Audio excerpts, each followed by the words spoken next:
أعوذ بالله من الشيطان الرجيم.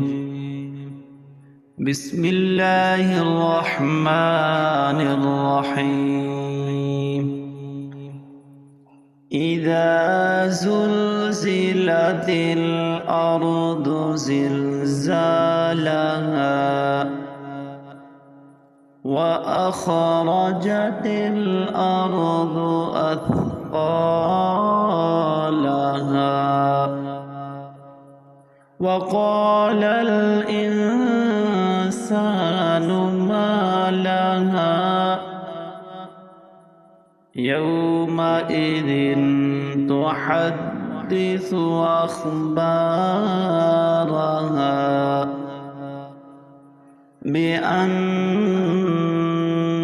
ربك أوحى لها يومئذ يصدر الناس أشتاتا ليروا أعمالهم فمن يعمل مثقال ذرة يره ومن يعمل مثقال ذرة شرا يره